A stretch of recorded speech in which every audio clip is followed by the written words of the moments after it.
Welcome to Shukla D point. आप सभी का स्वागत है आपके अपने YouTube channel Shukla D point में। मैं शिवम शुक्ला आप सभी दोस्तों का हार्दिक स्वागत करता हूं।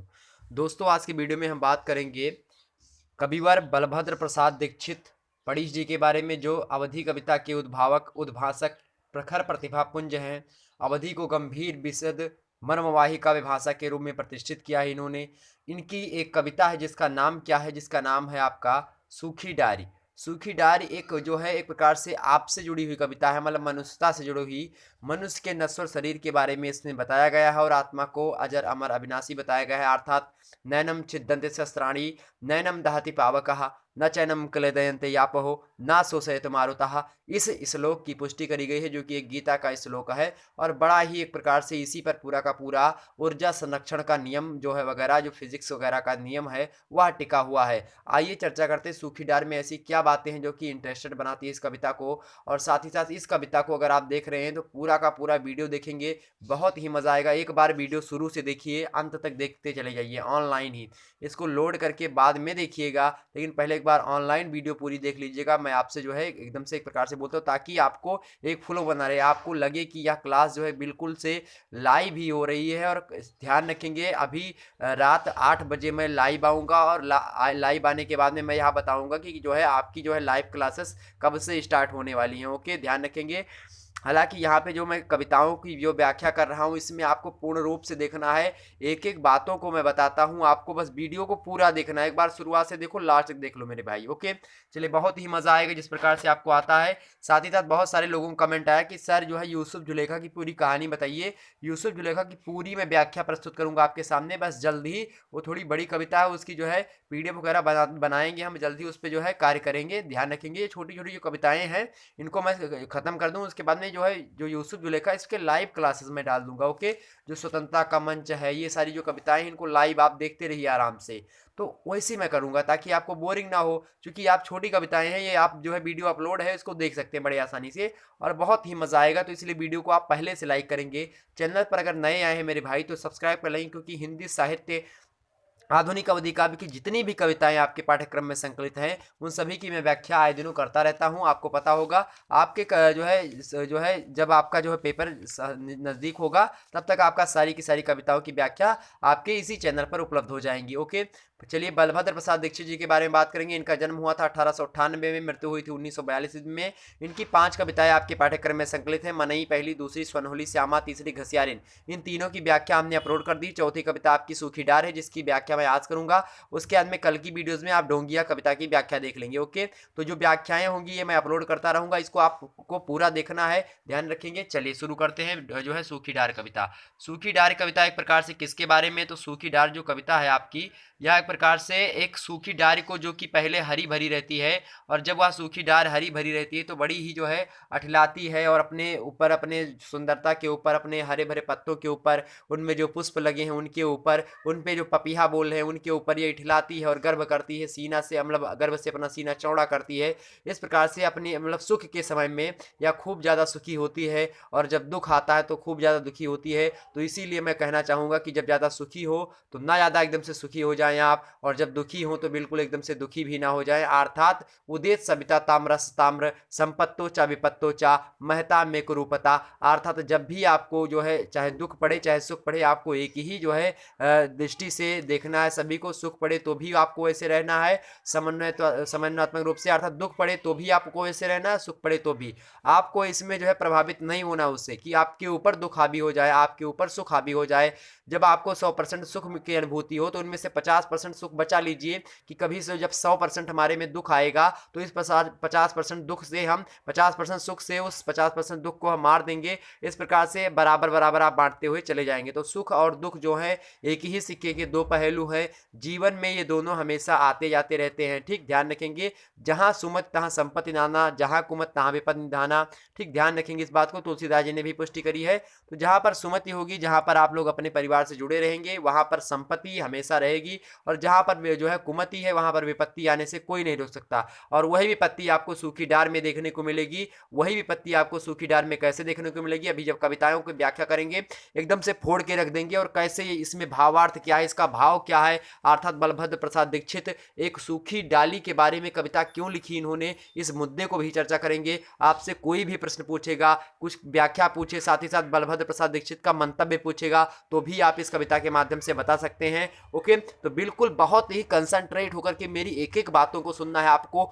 अगर आपको ऐसी कविता की व्याख्या में जैसे बता दे रहा हूं, आपको एक दो बार वीडियो, एक ही बार वीडियो देखेंगे, आपके माइंड में ना घुस गई तो उसी दिन से मैं पढ़ाना लिखाना सब बंद कर दूंगा, घर पे बैठ करके जो कहेंगे वो करूंगा। लेकिन आप क्या करेंगे, पूरी वीडियो कंसंट्रेट होकर के देखेंगे, मजा आ जाएगा एकदम से वीडियो में। बहुत ही अच्छी कविता है और आपके दैनिक जीवन से जुड़ी हुई है। चलिए बात करते हैं सूखी कविता, मतलब सूखी डार के बारे में। एक बार मैं सूखी डार कविता को पढ़ के आपको सुना देता हूँ, उसके बाद में जो है फिर मैं इसकी व्याख्या करता हूँ। तो सूखे मतलब देखिए, इसको पढ़िए। रूखे की छाती में चपटी, कस नंगी धड़ंगी, पछियाहे के चुंबन ते फिर, थहर थहर थहराए रही, आंधी का अगुआ बारू की, बारूद चलावे, अब टूटी अब लूटी, मतलब ऐसे ही सोच सोच सकुचाए रही, या सूखी डार सिरसा वाली। वह मतलब यह वह आई 15 पहले, हरियर सुंदर सजी बजी फूलन ते, फिर फूल फूल लहराए रही, पुरवाई जिनके गाले माँ, चुटकी चिटकाइस, कोयलिया घंटा घंटा पीछे,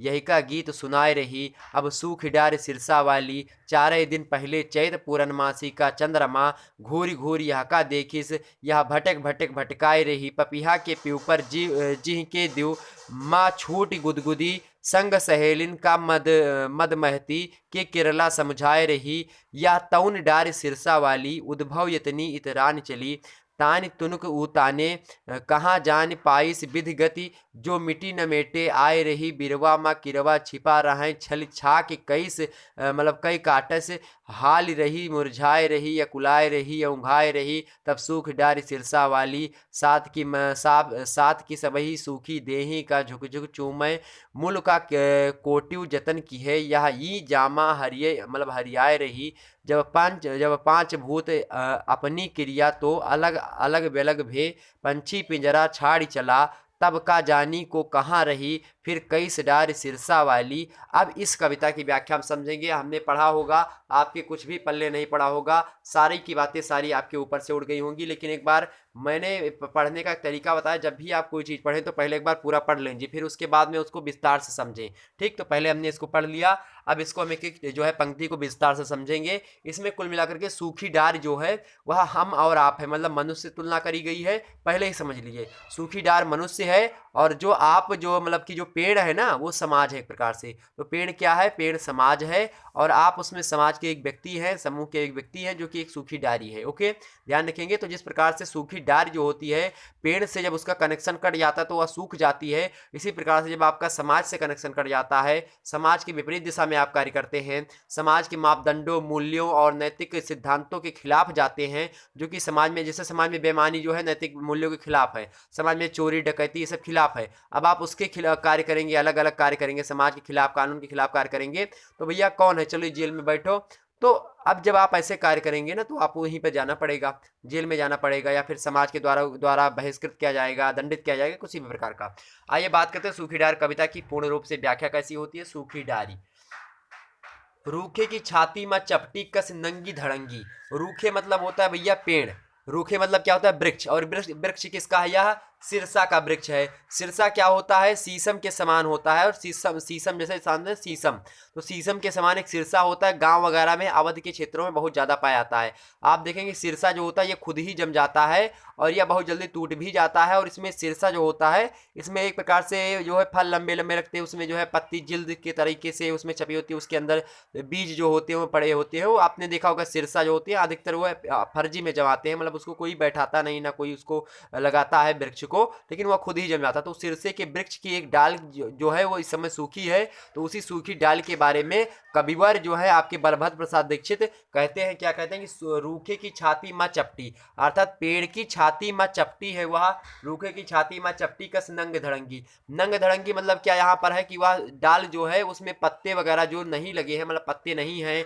एक प्रकार से पूर्ण रूप से सूखी हुई डाली है, वह कैसे उसके छाती से चिपटी हुई है, मतलब पेड़ से एकदम से चिपकी हुई है। तो एक ऐसी डाली जो क्या है वृक्ष से क्या हुई है, चिपकी हुई है, किस अवस्था में, नंग धड़ंगी अवस्था। नंग धड़ंगी मतलब होता है कि पेड़ पत्तों, मतलब जो पत्ते लगे हैं या फिर फल लगे हैं या पुष्प लगे हैं उनमें वह सारे के सारे कुछ भी उसमें उस वृक्ष में उस डाली में, मतलब उस वृक्ष की उस डाली में नहीं लगे हैं। ठीक, तो इस प्रकार से क्या हुआ, रूखे की छाती में चपटी कस नंगी धड़ंगी, मतलब नंगी धड़ंगी अर्थात बिना पत्तों के, बिना फल के, बिना पुष्प के एक डाली है जो कि उस सिरसे के वृक्ष में चिपकी हुई है, उस सिरसे के वृक्ष से जुड़ी हुई है। आगे कहते हैं पछियाए ते चबुकन ते फिर थार थार थारा रही। जब पछियाओं का मतलब जब पछियाओं नामक हवा या पछुआ हवा चलती है तो क्या होता है, जब पछुआ हवा चलती है मेरे प्यारे दोस्त, तब होता यह है कि जैसे कि जब हवा चलती पछुआ हवा तेज से, तो उसका जब झोंका आता है और मतलब उस डाल से टकराता है, और जब उस डाल से जो है उसका झोंका जो होता है टकराता है तो क्या करता है, लगता है कि एक प्रकार से उसको चुंबन मतलब होता है, चबुकन चबुकन मतलब यहाँ पर यह होता है, चुंबन मतलब होता है कि आपको आसानी से जाकर के टच करके चली जाए तो उसको चुंबन कहते हैं। चबुकन मतलब यह होता है उसी का बड़ा फार्म, उसका मतलब पिताजी बोल सकते हो चुंबन का, मतलब एक प्रकार से आती मतलब एक टकराती, खूब तेज से टकराती, उसके बाद में तो ऐसा लगने लगता है डाल को कि अभी हम टूट करके गिर जाएंगे। तो पछियाहे के चबुकन ते फिर थार थार थारा रही, मतलब एक बार से डगमगाने लगती, हिले लगती खूब तेज तेज से। और किस प्रकार की उसकी अवस्था होती है कि लगता है कि वह कब टूट के गिर जाएगी, इसकी कोई भरोसा नहीं है। आंधी का अगुआ बारू की, आंधी की अगुआ बारू की बारूद चलावे, अब टूटी अब लूटी ऐसे, मतलब सोच सोच सकुचाए रही, मतलब कि अब उस समय जो है जो पछियाओं की हवा चल रही है वो बहुत तेज हो गई है। अब जब पछुआ की हवा बहुत तेज हो गई, आंधी के समान हो गई है, तो आंधी का अगुआ बारू की बारूद उड़ावे, मतलब बारू मतलब होता है बालू, जो बालू मतलब रेत जो होता है, मिट्टी जो होती है, उन्हीं रेतीली मिट्टियों को जो हवा है आंधी वो खूब तेज से उड़ा करके ला रही है, और उन जो है जो हवा है वो बालू को उड़ा करके लाती है और कहाँ पर मारती है, मतलब इसकी डाल पर जो है उसकी जो बालू होते हैं आंधी के द्वारा उड़ा कर लाए गए, वह बालू आकर के इसके डाल से टकराते हैं, और जब इसके डाल से जो है बालू आकर के टकराते हैं तो क्या होता है, अब टूटी, उसको लगता है वृक्ष की डाली को कि अब हम टूट जाएंगे, कि कब टूट जाएंगे, अब मेरा सारा जो है अस्तित्व मेरा खत्म हो जाएगा। उसे यह प्रकार का लगता है कि कब मैं टूट जाऊंगी, कब मेरा जो है जिंदगी समाप्त हो जाएगी, जीवन लीला समाप्त हो जाएगी, यह बिल्कुल भी इस डाली को पता नहीं है। ठीक, तो अब टूटी अब लूटी ऐसे, मतलब अतिशय, मतलब अतिशय सोच सोच सकुचा रही, मतलब यही सब सोच सोच करके वह अपने मन में शंका कर रही है और सकुचा रही है, निराश हो रही है। तो यह है हरियर डार की, मतलब यह बात बताई जा रही है सूखी डार की, जिसमें बालू का झोंका जो होता है आंधी के माध्यम से, पछुआ हवाएं चल रही है और तेज से आकर के जब उसके जो है टकराता है उससे, तो उसको लगता है कि अब मैं टूट करके गिर जाऊंगी, कि कब को टूट करके गिर जाऊंगी। यह सूखी डार सिरसा वाली, ये वही सूखी सिरसा डाल की कहानी बता रहे हैं यहाँ पर, जो यह सोचती है कि मैं कब गिर जाऊंगी। यह सिरसा के वृक्ष की वही सूखी डाली है जो यही इस प्रकार से सोच रही है, इस बात को कहते हैं। अब सूखी डाल यहाँ पर कैसे है, इस प्रकार से मनुष्य से तुलना करी गई है इनकी। अब मनुष्य कब चला जाए, मतलब का जिंदगी का भरोसा क्या है, तो माटी के दहिया माटी में मिल जाई हो, या फिर इस जिंदगी का क्या भरोसा। ठीक, तो 4 दिन की चांदनी फिर अंधेरी रात, तमाम प्रकार के इसमें आप विशेष में लिख सकते हैं। ठीक, ध्यान रखेंगे। चले, हालांकि विशेष में आप यहाँ नहीं लिखेंगे, विशेष में आप लिखेंगे मेरे प्यारे दोस्त कि प्रस्तुत पंक्तियों में कवि ने प्रतीकात्मक शैली का प्रयोग किया है। सूखी डायरी जो है वो मनुष्य का प्रतीक है, अर्थात व्यक्ति का प्रतीक है, तथा जो हरा वृक्ष है वह समाज का प्रतीक है। जिस प्रकार व्यक्ति जो होता है समाज से जुड़ा रह करके सुख की अनुभूति करता है या फिर सुख प्राप्त करता है, ठीक उसी प्रकार से जो सूखी डाली होती है, मतलब उसी प्रकार यह सूखी डाली भी थी पहले कभी, जो कि जो है आनंद प्राप्त करती थी, लेकिन उसने समाज से जो है अपना जो है नाता तोड़ लिया और समाज के नियमों को नहीं माना। फिर क्या हुआ भैया, अब ये जो है आज सूख गई है और अब इसमें मृत्यु और उसमें लगातार जो है उसके भय बना हुआ कि कब मर जाएंगे, कब टूट करके गिर जाएंगे, इसका कोई भरोसा नहीं है। आप इसमें बता सकते हैं कि प्रस्तुत पंक्तियों में सूखी डाली का क्या किया गया है, मानवीकरण। मानवीकरण का मतलब क्या होता है कि मानव के से तुलना करी गई है। तो सूखी डाली का यहाँ पर किसका किया गया है, मानव से तुलना करी गई है, मानव को सूखी डाली के समान बताया, मतलब सूखी डाली को मानव के समान बताया गया, अर्थात क्या किया गया है, सूखी डाली का मानवीकरण किया गया है। अवधी भाषा का सुंदर प्रयोग द्रष्टव्य है, यहाँ पर आप देख सकते हैं अवधी भाषा बहुत अच्छी भाषा है इन्होंने लिखी है, ऐसे आप बता सकते हैं आसानी से। ओके, ध्यान रखेंगे आप। इसमें यह भी बता सकते हैं कि जो समाज से जो व्यक्ति अलग होता है उस व्यक्ति की जो उसमें क्या क्या दुख सहने को मिलता है उस व्यक्ति को, तो आप बता सकते हैं कि समाज से विरहित व्यक्ति को असह्य दुखों का सामना करना पड़ता है, जैसे सूखी डाली। ठीक, तो इस प्रकार से आप इसमें विशेष में लिख देंगे। संदर्भ आपको पता है, आपने हम बार बार बताता हूं कि इसमें लिखेंगे कि व्याख्या पंक्तियां आधुनिक अवधि कविता के उद्भावक एवं उद्भाषक, प्रखर प्रतिभा पुंज, अवधि को गंभीर विशद मर्मवाही काव्य भाषा के रूप में प्रतिष्ठित करने वाले बलभद्र प्रसाद दीक्षित पड़ीस की कविता सूखी डार से उद्धृत है। इस प्रकार से आप बता सकते हैं। संदर्भ प्रसंग में आप लिखेंगे कि इन पंक्तियों में एक सूखी डाली का निरूपण हुआ है जो अस्तित्वहीन होते हुए भी पेड़ से क्या हुई है, चिपकी हुई है और गिर नहीं रही है। इस प्रकार से आपको प्रसंग में बता देना है। प्रसंग इसमें पूरा का पूरा यही रहेगा। प्रसंग आप ध्यान देने, कोई भी पंक्ति यहाँ से पूछी जाए प्रसंग आप यही लिख देंगे। अब व्याख्या, भैया व्याख्या आप जो हमने बताई, अब आप इसकी व्याख्या बड़े आसानी से कर सकते हैं, तो इसमें कोई दिक्कत नहीं होगी। ओके, ध्यान रखेंगे। आगे बढ़ते हैं, अगली पंक्तियों को देखते हैं। अगली पंक्तियां, तो एक पंक्ति यहाँ तक समाप्त हो गई, यहाँ पर देखते हैं, यहाँ पर जो है लगा हुआ है, एक पंक्ति यहाँ तक आपकी समाप्त हो गई। अगली पंक्तियों की ओर हम बढ़ते हैं। अगली पंक्ति आपके पाठ्यक्रम में जो संकलित मतलब कि आपकी कविता में, कि यह वह आय 15 पहले हरियर सुंदर, ई उसी मतलब ई वह डारी हुए, ई वह डोंग है जो 15 दिन पहले खूब ठिलात रही, खूब हरी भरी थी। तो कहते हैं बलभद्र प्रसाद दीक्षित कि हरियर मतलब कि यह वह आई 15 पहले, 15 दिन पहले, मतलब इनका कहना है कि 15 दिन पहले यह डाल बहुत हरी भरी थी, पत्तियों से लदी हुई थी, इसमें वृक्ष मतलब इसमें पुष्प भी लगे थे, इसमें फल के कुछ झोंके भी लगे थे, मतलब कुछ चीज़ें लगी थी। लेकिन अब यह क्या है, सूख चुकी है। और पहले जब लदी हुई थी सबसे, तो इठलाती किस प्रकार से थी, तो यह वह या इस 15 पहले, मतलब यह वही डाल है जो आज के 15 दिन पहले बहुत ज़्यादा हरी भरी पत्तियों से सजी हुई थी, इसमें फूल वगैरह लगे हुए थे और बहुत ही सुंदर लग रही थी, हरियर सुंदर, सजी बजी फूलन ते फिर मतलब कि एक प्रकार से फूलों से, जो उसके द्वारा फूल होते हैं, मतलब जो वृक्षों के फूल होते हैं उनसे क्या है, वह सजी हुई है एक प्रकार से। और 15 दिन पहले की हाल यह थी। लेकिन क्या हुआ है, हवा के मतलब उसके बाद में क्या हो रहा है, सजी भजी थी फूलन से, और फूल फूल लहराए रही। जब हवा के झोंके चलते हैं, पुरवाई के झोंके या पछुआ के झोंके चलते हैं, तो उससे क्या हो रही है, इसको जो फूल है एक प्रकार से जो है वो महक रहे, उनकी सुगंध वातावरण में फैल रही है। साथ ही साथ या बड़े ही मुग्ध अवस्था में एक प्रकार से झूले की भांति झूल रही है और झूम रही है, इस प्रकार से नृत्य कर रही है मानो। ठीक, कौन, ये जो सूखी डारी है, मतलब सूखी डार की जब पहले जो 15 दिन पहले हरी रहती थी उस समय की बात यहाँ पर कर रहा है। ठीक, पुरवाई जिनके गाले में चुटकी, मतलब चुटकी चिटकाइस, मतलब जो पुरवाई की हवा होती है जब इस हरी भरी वृक्ष में लगती थी, तो मानो लगता था कि चुटकी, जैसे कि मान लेते हैं इसकी गाल पे या फिर एक प्रकार से इसकी जब पुरवाई इनके जो है बदन पे लगती थी, जब वो सूखी डार थी, सूखी डार पर जब पुरवाई की हवा जो धीरे होती है, वह धीरे हवा लगती थी, तो इतने मंत्र मुग्ध होकर के ये झूमने लगती थी, मानो कि एक प्रकार से एक कोई नृत्यांगना हो, नृत्य कर रही हो। इस प्रकार से यहाँ पर लिखता था। जो पुरवाई जिनके गाले में चुटकी चिटकाए, चुटकी चिटकाए मतलब होता है बहुत धीरे से आकर के, जैसे किसी कोई आता है आपके गाल में ऐसे पकड़ के धीरे से मतलब टच कर दे गाल को, तो कितना अच्छा मतलब आपको महसूस होगा।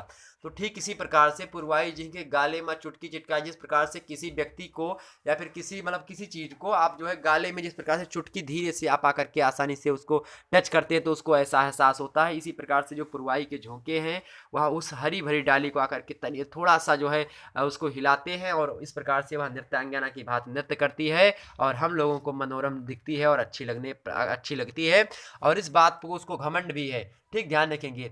यह गीत सुनाए रही, अब मतलब चुटकी चिटकाए कोयलिया घंटा घटा पीछे, यह गीत सुनाए रही। घंटा घंटा मतलब होता है पत्तों पत्तों के पीछे, को मतलब कोयली मतलब होता है कोयल। तो कोयल नाम का जो पक्षी है वो बहुत अच्छी मीठी बाणी में बोलती है, और वह कोयल जो है उसी पत्तों में घंटा घंटा के पीछे, मतलब पत्तों में छिपी, इतने घने पत्ते हैं कि उन पत्तों में जो है कोयल है वो छिपी हुई है, और वहाँ से जो है एक प्रकार से गीत गा रही है, पी पी पे, जब जो प्रकार की जो है कोयल बोलती है कू कू कू कू जो बोलती है, तो वो उसी प्रकार से अपने अपनी भाषा में एक प्रकार से गाना गा रही है। और जो यहाँ पर जो गाना गाते के सुन करके जो वृक्ष की डाली है वह एक प्रकार से जो है डांस कर रही है, नृत्य कर रही है। इस प्रकार का सुंदर प्रकृति चित्रण हुआ है। अब सूखी डार सिरसा, अब मतलब अब सूखी डार सिरसा वाली, या वही सूखी डार है जो आज के 15 दिन पहले उसका यह हाल था कि वह डाल जो थी वह हरी भरी थी, सुंदर पुष्पों से लदी हुई थी, फूलों से लदी हुई थी, हवा के झोंकों से लहराती थी, पूर्वा हवा के शीतल स्पर्श से खिल खिल करके उठती थी, नृत्य करती थी। उसके हरे भरे घनों पत्तों में छिप करके कोयल जो है बार बार अपने मधुर कंठ से जो है जो कानों को प्रिय लगने वाले हमारे गीत हैं उनको सुनाती रहती थी। और उससे जो है नृत्य जो है डाली थी वो भी खुश होती थी। इसी प्रकार से यह 15 दिन पहले की बात है। लेकिन अब वही डाली क्या हो गई है, वही डाली क्या हो गई, सौंदर्य विहीन हो गई है, अर्थात सूख चुकी है। तो आप समझ सकते हैं जो व्यक्ति कभी जवान है, जो युवावस्था में है, कभी वृद्धावस्था में अवश्य जाएगा। आपकी सुंदरता जो होगी वह हमेशा नहीं बनी रहेगी। इसलिए कभी आप अपनी सुंदरता पर अभिमान मत करिएगा कि मुझसे सुंदर कोई नहीं है, या फिर आप सुंदर हैं तो कोई आपसे जो मतलब कुरूप व्यक्ति है जो सुंदर नहीं दिखता तो उससे आप अच्छे तरीके से बात ना करें। ऐसा बिल्कुल भी आपको नहीं करना है। आपको सुंदरता आपकी वजह से नहीं मिली है, आपको प्रकृति ने आपको सुंदरता दी है। और वह प्रकृति आपके जो बाहर की सुंदरता है मेकअप वगैरह वाली, वह सुंदरता बिल्कुल भी नहीं होती। वह सुंदरता आपके चरित्र की है, आपके आंतरिक आत्मा की है, कि जो सुंदरता आपको भगवान ने प्रदान की है। तो उसी को हम ट्रू ब्यूटी कहते हैं। स्टार लाइक आइज और मूंगे के समान ओठ, अर्थात तारों की तरह चमकती हुई आंखें और मूंगे के समान ओठ, और ये रेशमी जुल्फे, और उसके अंदर शरबती आंखें, और ये हाथी के समान चाल। और ये इस प्रकार से ये सारी चीज़ें जो है ना, ये सारी चीज़ें बाहरी आवरण है, ये केवल दिखावा है। आंतरिक सुख तो मतलब आंतरिक जो है सुंदरता तो वह होती है जो लड़की या फिर जो लड़का आंतरिक रूप से मन से अपने जो है शुद्ध हो, अर्थात निर्मल मन हो उसका। तो इसीलिए तुलसीदास जी ने भी लिखा कि निर्मल मन जन सो मोहि पावा और मोहि कपट छल छिद्र न भावा। आपको जिस परम सत्ता ने यहाँ पर प्रकट किया है उस परम सत्ता में एक ना एक दिन आपको विलीन होना है। जल थिज पावक मतलब जल क्षिति पावक गगन समीरा, पंच तत्व मिल बना शरीरा। भी आगे पढ़ेंगे हम इस बात के बारे में, अभी इन्होंने भी पढ़ी जी ने भी इस बात की व्याख्या करी है। तो आपको किसी न किसी दिन इस माटी के दहिया माटी में मिल जाई, मतलब कि मिट्टी की जो शरीर है या मिट्टी में ही मिल जाएगी, अर्थात मिट्टी से बनी हुई शरीर है। तो शरीर की सुंदरता जो है या कोई सुंदरता नहीं है, आपके मन की क्या सुंदरता है, आपका चरित्र कैसा है, आपका स्वभाव कैसा है, आपका विचार कैसा है। आप किसी लड़की को देखते तो आपके मन में क्या विचार आते हैं, आप उसको अपनी माँ बहन के समान देखते हैं या फिर गलत निगाह से देखते हैं, या होती है आपकी आंतरिक सुंदरता। भगवान राम की सुंदरता तो देखिए, यहाँ तक भगवान राम के लिए एक पंक्ति आती है, बड़े ही ध्यान सुनिएगा। भगवान राम की यह विशेषता थी, क्यों उनको हम मर्यादा पुरुषोत्तम श्री राम कहते हैं, इसीलिए कहते हैं कि वह कहते हैं कि जो है मतलब कि अपनी अपनी नारी को छोड़ सभी, क्या कहते हैं कि अपनी नारी को छोड़ सभी, दुनिया में जितनी नारी हैं रिश्ते में मेरे कुछ और नहीं, माँ बेटी बहन हमारी हैं। इस प्रकार से नारी के प्रति सहानुभूति। जयशंकर प्रसाद को तो देखिए उन्होंने लिखा कि नारी तुम केवल श्रद्धा हो, विश्वास रजत नग पग तल में, नीर स्रोत सी बहा करो जीवन के सुंदर समतल में। इसी प्रकार से जननी जन्मभूमि से चा स्वर्गदयपि गरी यसी, जो इस प्रकार की भावना रखता है, जो माताएं बहनें हैं उनको गलत दृष्टि से नहीं देखता है, उनको अच्छी दृष्टि से, अपनी सुंदरता पर कभी अभिमान नहीं करता, जो गरीब व्यक्ति है उनके साथ हमेशा दयावान प्रवृत्ति का जो है व्यक्ति बना रहता है। तो इस व्यक्ति को भगवान भी अच्छे लगते हैं, मतलब भगवान भी अच्छे लगते हैं और भगवान को वह व्यक्ति भी अच्छा लगता है। और जब भाई दोनों लोगों का जो है, दोनों लोग मतलब मियाँ बीबी राजी तो क्या करेगा कोई दूसरा। तो जब भगवान भी कहते हैं कि हाँ तुम अच्छे हो और आप कहते हैं भगवान अच्छे, दोनों लोग परम सत्ता अर्थात आत्मा जो है वह परमात्मा में विलीन हो जाएगी, आप मोक्ष की प्राप्ति हो जाएगी। अर्थात धर्म अर्थ काम और मोक्ष, ये पुरुषार्थ होते हैं तीनों चारों। और यही पुरुषार्थ जो होगा जब आपका पूरा हो जाएगा तो धर्म अर्थ और काम से पूरा होगा। और जब ये धर्म अर्थ आप काम कर लेंगे तो मोक्ष की प्राप्ति, अर्थात आप इस जीवन मरण के बंधन से मुक्त हो जाएंगे मेरे प्यारे दोस्त। तो आपको गलत कृत्यों को त्यागना है, एक सही कृत्यों को अपनाना है। इसी प्रकार से यह जो सूखी डार कविता है यह संदेश आपको यही चीज़ें देती है। आइए आगे बढ़ते हैं और भी चीज़ों को हम समझते हैं। मैं ऐसे लेक्चर देता रहूँगा क्योंकि मैं भागवत वगैरह भी कहता हूँ, तो इसमें जो है अगर मैं ऐसे आपको बात बताता रहूँगा तो आप सुनते चले जाएंगे और आपको अच्छा भी लगेगा। तो इसलिए अब यहाँ पे मैं पूरा का पूरा आपको सारी शिक्षा नहीं दूंगा, हाँ, लेकिन मैंने जो बातें यहाँ पर जो जरूरी समझी, उचित समझा कि यहाँ पर बतानी चाहिए, ये आपको पता होना चाहिए। इन्हों बलभद्र प्रसाद दीक्षित पढ़ी जी ने भी इस बात की मेंशन किया है, अभी आगे आपको मिलेगा। आगे देखते हैं। तो भैया आप अपनी सुंदरता पर कभी अभिमान मत करिएगा। एक बात ध्यान दीजिए, अपनी सुंदरता पर, चाहे लड़की हो चाहे लड़का हो, सुंदरता बस एक क्षणिक आनंद, मतलब क्षणिक है, कुछ ही दिनों के लिए सुंदरता होती है, ज़्यादा दिन आप वैसे नहीं रहेंगे। ठीक, 4 दिन की चांदनी फिर अंधेरी रात। देखें अगली पंक्तियां देखते हैं। अगली पंक्तियां है आपका, अगली पंक्तियां तो आप इसमें बता सकते हैं कि जो है इसमें फिर फूल फूल और घंटा घंटा में पुनरुक्ति अलंकार है। बाकी आप वही लिखेंगे जो है प्रस्तुत पंक्तियों में जीवन की क्षणभंगुरता को अभिव्यंजित किया गया। क्षणभंगुरता मतलब कि जीवन का कोई पता नहीं, अता पता कि कब रहे व्यक्ति और कब उसकी जो है उसका देहांत हो जाए, मृत्यु हो जाए। अवधि भाषा का सुंदर प्रयोग दिखाई पड़ेगा आपको, शांत रस भी है। ठीक, तो ऐसे आप लिख सकते हो। आगे बढ़ते हैं। 4 दिन के मतलब 4 दिन पहले चैत पूर्णमासी का चंद्रमा घूर घूर यह का देखिस या भटक भटक भटकाई रही। तो यह एक प्रकार से हमें लगता है ये 2020 का प्रश्न है। 2020 में यह प्रश्न पूछा गया था। ये मतलब यही जो चीजें कि 4 दिन पहले चैत पूर्णमासी का चंद्रमा घूर घूर यह का देखिस यह मटक मटक मटकाए रही। पपीहा के पीऊ पर जिह के जीव मा छूट गुदगुदी संग सहेलिन मद महती के केरला समुझाए रही यह तवन डार सिरसा वाली। अर्थात 4 दिन पहले चैत की पूर्णमासी थी। मतलब 4 दिन पहले का मतलब होता है कुछ समय पहले। तो कुछ ही समय पहले जो है पूर्णमासी थी। चैत माह की, चैत महीने की जो पूर्णमासी होती है उसमें चांदनी रात में बहुत ज़्यादा उजाला होता है। और वह चांदनी रात का उजाला जो है वह इसके पत्तों को नहीं भेद पाता। इस बात को इसमें मेंशन की गई है। आगे देखते हैं। तो 4 दिन पहले चैत पूर्णमासी का दिन था। उसमें चंद्रमा एक अपनी जो है 16 कलाओं से जो है हुआ था। खोडस चार्यु तारागण समुदाय और सकिल गिरिन कर दमन कर बकी रब बिन जा राति न जाए। अर्थात जो है एक तुलसीदास जी ने लिखा कि खोडस ससिचारो, चंद्रमा का की 16 कलाएं होती हैं। तो 16 कलाओं से चंद्रमा चाहे क्यों ना उदय हो जाए। खोडस ससिचारो, ठीक, और तारागण समुदाय, जितने भी तारागण है सभी लोग इकट्ठा हो जाए तो तारागण समुदाय, ठीक, और सकल गिरिन कर दमन कर, सभी पर्वतों में क्यों ना आग लगा दी जाए। लेकिन रवि बिन रात न जाए, अर्थात जब तक भगवान सूर्य का जो है उदय नहीं होता तब तक रात का अंत नहीं होता, अंधकार का अंत नहीं होता। तो इस प्रकार से आप अपने जीवन में क्या लाएंगे, सूर्य के समान प्रकाश लाएंगे। अर्थात उदेत्य सविता ताम्रस ताम्र संपत्तोचा विपत्तोचा महताम में एक रूपता। अर्थात आप सूर्य के समान दुख में भी जो है दुख में भी सुखी और सुख में भी सुखी। ना तो दुख में दुखी होना है ना सुख में सुखी होना है। सूर्य से सीखिए। सूर्य भगवान जब उगते हैं तो भी लाल होते हैं और अस्त होते हैं तो भी लाल होते हैं। अर्थात तो दोनों ही स्थितियों में एक ही समान रहते हैं।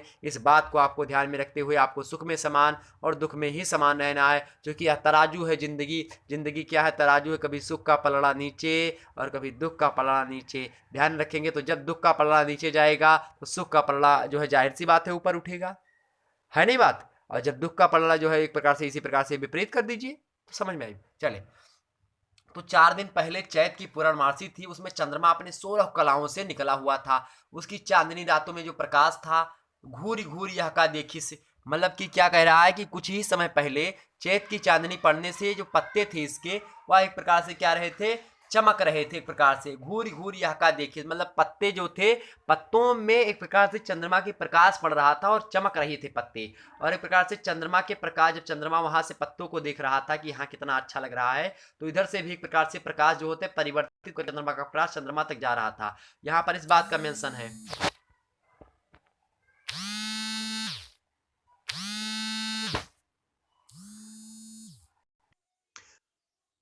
Sorry for guys. चले,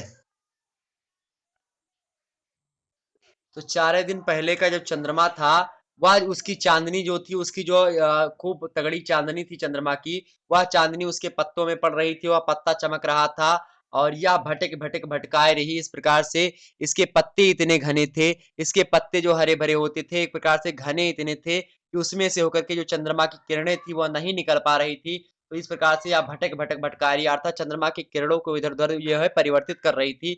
भटक भटक भटका रही मतलब कि चंद्रमा की किरणें जो होती थी इनके पत्तों को भेद करके बाहर नहीं जा पाती थी। उस समय जो है हरी भरी डार थी वो।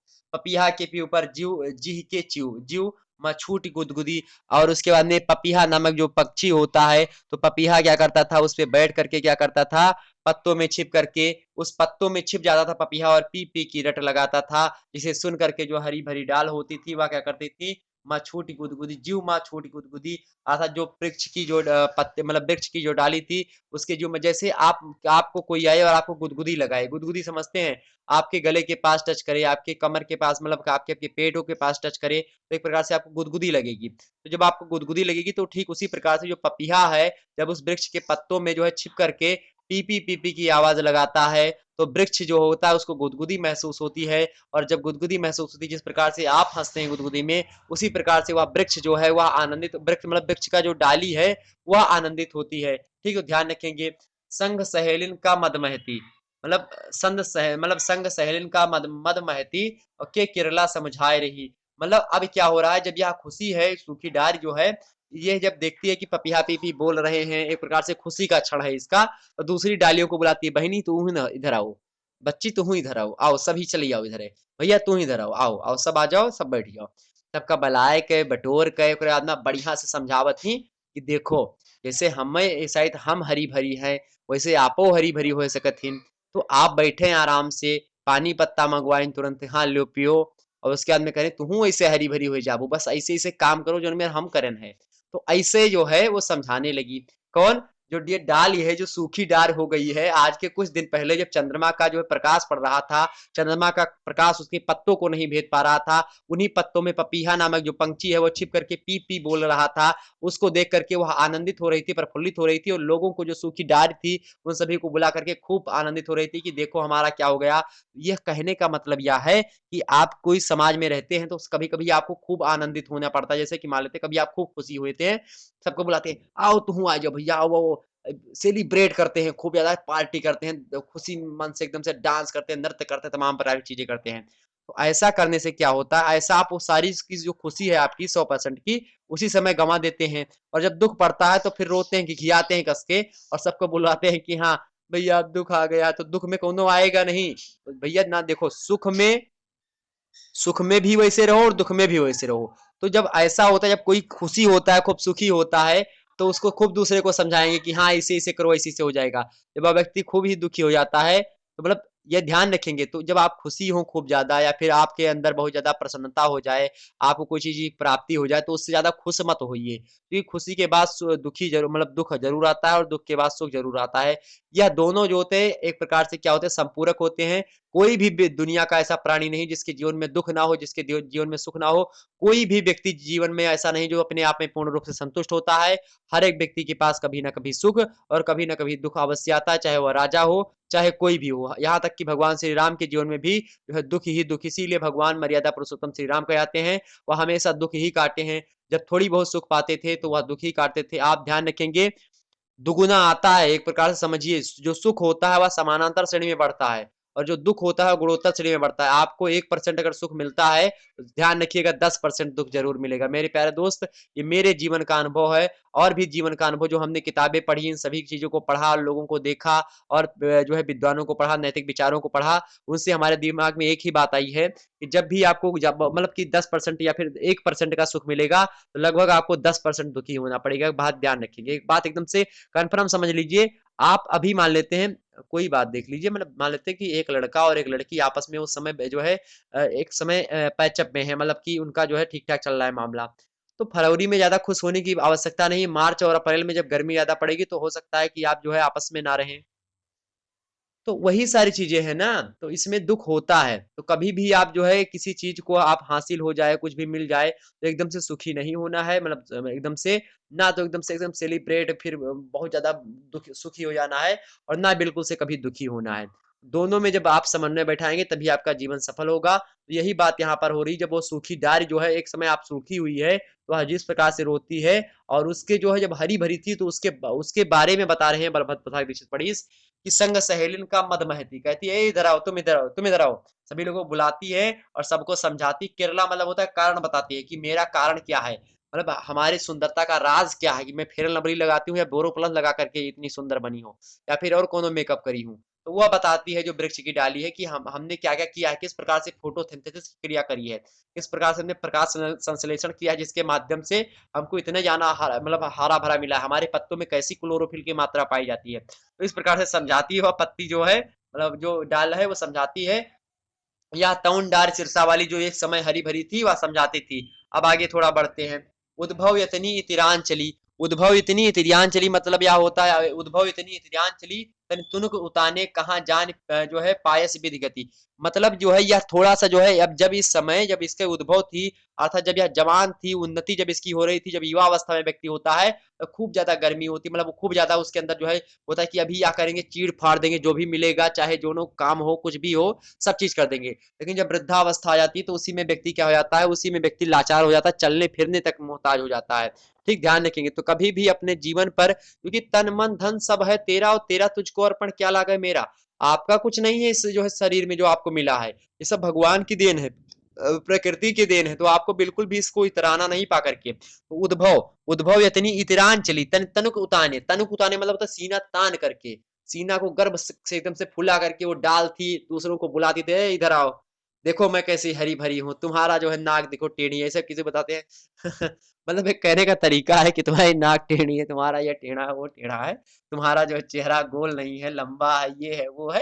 अलग-अलग प्रकार की चीज़ें जो है बताते नहीं, अधिकतर लड़कियाँ होती हैं जब किसी चीज़ को मतलब जब दूल्हा देखने कोई या फिर जो है दुल्हन देखने आती है, स्त्रियाँ जो होती हैं, तो नहीं, दुल्हवा तो ठीक है लेकिन कुछ वमहन कज है, मतलब कुछ दिक्कत है वमहन, ऐसे अवधि में बोलती हैं। तो वैसे जो है, जो व्यक्ति अपने मतलब अपने आप को खुद नहीं देखेंगे, 4 उँगली पिछड़े की ओर आ रही है, 1 उँगली उसकी तरफ कर रहे हैं, तो 3-4 उँगली आपको इंगित कर रही है कि हाँ, आप पहले अपने आप को देखिए कि आपका नुकुनवा मतलब आपका जो नाक है वो टेढ़ी नहीं है, आपका कान कैसा है, तो आप अपने हिसाब से देखिए। लेकिन दूसरे पर उँगली अवश्य उठाते आदमी, तो वही है यह तोंडार सिरसा वाली जो किसी समय बहुत हरी भरी हुआ करती थी, उद्भव इतनी इतरांचली मतलब जब इसका जो है युवा में थी, अपनी चरम सीमा पर थी, इसके इसमें वृक्ष में पत्ते वगैरह फूल लगे हुए थे, तो ये सीना तान करके चलती थी, अच्छे दिनों में गर्भ से इठलाती थी, गर्भ से सीना तान करके चलती थी, किंतु उसे भविष्य के बुरे दिनों का ज्ञान नहीं था। उद्भव इतनी इतरांचली तनि तुनक उताने कहाँ जान पाइस विधि गति, मतलब जो विधि का विधान है उसको नहीं जानती थी कि बाद में हमारा क्या होने वाला है।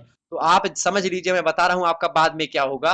आप आज तो अच्छे हैं, आपका शरीर आपके बस में है, लेकिन कुछ समय बाद जब आप बुढ़े हो जाएँगे तो आपका शरीर जो होगा आपके बस में नहीं होगा, या फिर आप जो है आज खुशी हैं किसी बात को लेकर के, तो एक समय ऐसा आएगा कि आप दुखी भी होंगे। अब इसमें ये मत कहना कि सर आप मेरी दुःख की कामना करते हो, ऐसा नहीं है, ये जीवन का चक्र है। ठीक, ध्यान रखेंगे, प्रकृति का ही नियम है, परिवर्तन ही प्रकृति का नियम है। कोई व्यक्ति कभी सुखी मतलब हमें होता है, कभी दुखी होता है, तो यह जीवन का चक्र है। जैसे एक प्रकार से समय का चक्र चलता है, उसी प्रकार से जीवन के चक्र में आप सुख और दुख ये चलता रहता है। आप पास हो रहे हैं तो खुशी मत होइए, फेल हो रहे हैं तो दुखी मत होइए, क्योंकि ये सब यार जीवन के एक पहलू हैं।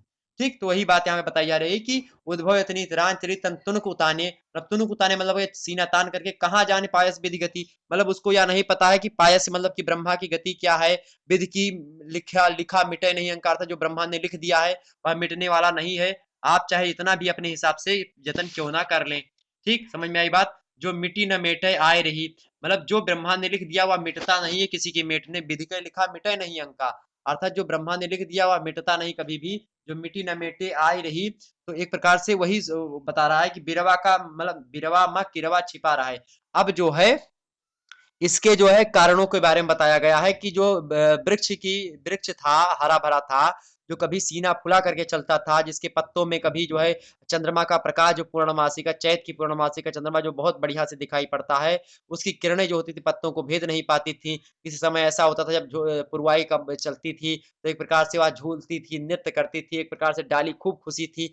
लेकिन अब क्या है, बिरवा माँ के मतलब वो कैसे जो है सूखी डाल बन चुकी है, तो बिरवा माँ किरवा छिपा रहे हैं। बिरवा मतलब होता है पेड़ और किरवा मतलब होता है कीड़ा, पिस का कीड़ा जो कि वृक्ष को काट देता है, चाल देता है अंदर से, इस प्रकार से वृक्ष मतलब क्या हो जाता है, एक प्रकार से गलत हो जाता है। तो ध्यान रखेंगे, आपको आपके परिवार से काटने के लिए कुछ किरवा आएंगे, कुछ कीड़ा आएंगे, ध्यान रखेंगे। तो आपको उस कीड़ों से बचना है। ध्यान रखेंगे, चाहे वो लड़का हो चाहे लड़की हो, उसके लिए आपको कीड़ा आते हैं। तो ये समझ लीजिए, ये बात यहाँ पे बिरवा में किरवा छिपे रहा है, अर्थात आपको समाज से अलग करने के लिए कुछ जो है अराजक तत्व आएंगे, आपको आपके परिवार से अलग करने के लिए कुछ तत्व आएंगे, कुछ व्यक्ति आएंगे, कुछ कीड़े आएंगे जो कि विष युक्त होंगे, जो कि आपको अलग कर देंगे। जैसे आपने अभी शबनम वगैरह वाला केस सुन रहे होंगे, उसमें वही बिरवा वाला किरवा, किरवा उसमें आ गया था सलीम शबनम में। और जब सलीम आ गया तो उसने क्या किया, पूरे मतलब शबनम ने क्या किया, पूरे के पूरे पूरा का पूरा पेड़वे को साफ कर दिया, मतलब पूरी की पूरी डाल को सूख कर दी, मतलब सूखी डाल से तात्पर्य ले सकते हैं आप वहां का। ठीक, ध्यान रखेंगे। तो बिरवा माँ किरवा छिपा रहा है, छल इच्छा की काय काटिस, मतलब छल इच्छा का मतलब कि खूब घुस घुस के अंदर तक वह काट दी एकदम से, चाल डालिस पूरा का पूरा, जो डाल थी उस पूरी डाल को जो है क्या कर डाला, चाल करके एकदम से अलग कर दिया। किसने? चाल दिया पूरी डाल को, किसने? उस कीड़े ने। तो ध्यान रखेंगे जब भी आपको कोई ऐसा कीड़ा मतलब कुछ ऐसे आएंगे जो कहेंगे कि आपके पिताजी आपको डांटते हैं, ये करते हैं, वो करते हैं, छोड़ो यार घर द्वार, चलो बहरे चलते हैं, या फिर ये करते हैं, वो करते हैं, और इससे मतलब चलो ये करते हैं, मतलब कि जो समाज के खिलाफ वो काम करते हैं, चलो बैंक लूटते हैं या फिर ये करते हैं, वो करते हैं, डाका डालते हैं। तो ऐसा कार्य बिल्कुल भी मत करना, क्योंकि वह कीड़े के समान है, वह आपको चाल देगा और क्षणभंगुर बना देगा।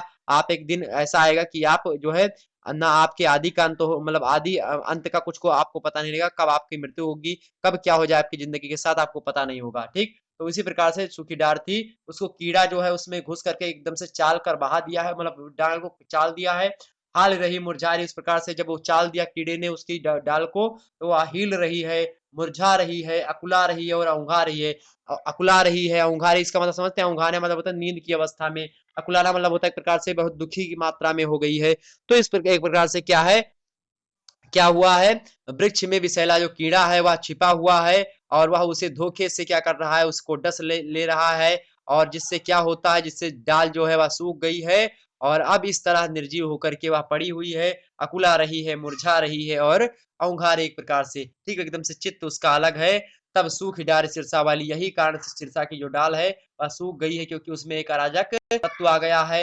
हर एक व्यक्ति के जीवन में एक ऐसा व्यक्ति होता है जो आता है, जो उसकी जिंदगी को बर्बाद करता है या तो उसकी जिंदगी को बनाता है। तो भैया आपका विष युक्त कीड़ा है तो आपकी जिंदगी को बर्बाद कर देगा, और आपका अच्छा कीड़ा तो इसीलिए क्या करेंगे कि जो रहीम उत्तम, एक जो है संगत से गुण आवत है, संगत से गुण जाए।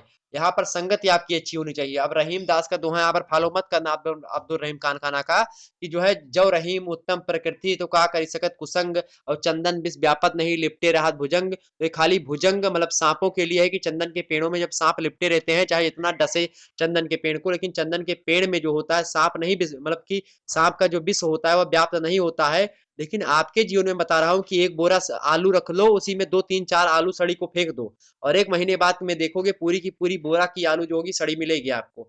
एक प्याज सड़ी हो, एक बोरे में फेंक दो, सड़ी मिलेगी। एक सड़ी मछली जो होती है पूरे तालाब को गंदा कर देती है। तो इसी प्रकार से ध्यान रखेंगे। अब आपकी प्रकृति उत्तम होना तो अनिवार्य ही है, प्रकृति उत्तम है, ठीक है, लेकिन साथ ही साथ आपको संगत से गुण आवत है, संगत से गुण जाए। तुलसीदास जी को उठा लो महाराज का, और रहीमदास जी की तुलना कर दो। अब जब तुलना करेंगे तुलसी और रहीम के बीच में, तो संगत से गुण आवत है, संगत से गुण जाए। तुलसीदास जी ने कहा यह आज के परिप्रेक्ष्य में प्रासंगिक है, और जो रहीम उत्तम प्रकृति का कर सकत कुसंग, चंदन विष व्यापत नहीं लिपटे राहत भुसंग, यह आज के परिप्रेक्ष्य में प्रासंगिक नहीं है, अर्थात ये क्षणिक है और यह दीर्घकालिक है। कौन? तुलसीदास जी वाला। ध्यान रखेंगे। तो संगत से गुण आता है, आप सिगरेट पीते हैं, मतलब कि 2 लोग 4 लोग साथ में रहते हैं आपके रूम में, और उनमें से केवल 2 व्यक्ति 3 व्यक्ति सिगरेट पीते हैं, एक व्यक्ति नहीं पीता है। 1 महीना साथ में रहेगा, वह व्यक्ति भी सिगरेट पीने के आदी हो जाएगा और पीना प्रारंभ कर देगा। ओके, ध्यान रखेंगे। तो संगत से गुण आवत है, संगत से गुण जाए।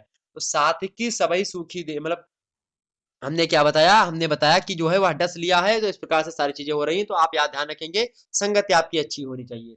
अगली है, अगली पंक्ति आपकी है कि सात की सबे सूखी देही का झुक झुक चूमे, मतलब सात की जितनी भी डाली है वो जो है उसको झुक झुक करके चूम रही है, और चूमने के तदुपरांत कह रहा है मूल का केट्यू जतन की है, यह ई जामा मतलब हरियाए रही।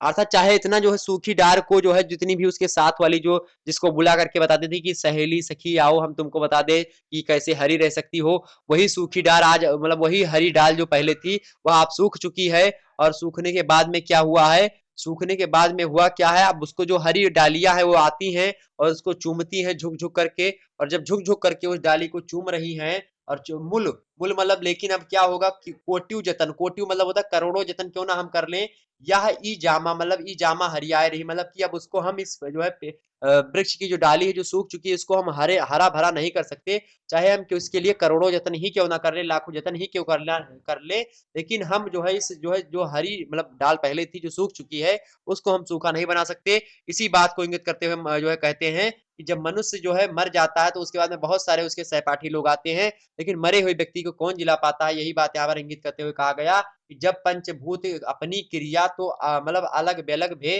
पंची पिंजरा छाड़ चला, तब का जानी को कहा करी, कहाँ रही फिर कई डार सिरसा वाली। मतलब पंचभूत, एक पंचभूत जो होता है इसमें पृथ्वी जल वायु अग्नि और आकाश, ये समाहित होती है, इसी को पंचभूत कहा जाता है। इसी पंचभूतों से मिलकर के आपकी शरीर बनी होती है। तुलसीदास जी ने इस पर एक चौपाई लिखी है कि जल छिति पावक गगन समीरा और पंच तत्व बिन मिला मतलब बना शरीरा, पंच तत्व मिल बना शरीरा, अर्थात 5 तत्वों को मिलने के बाद में यह शरीर बना है।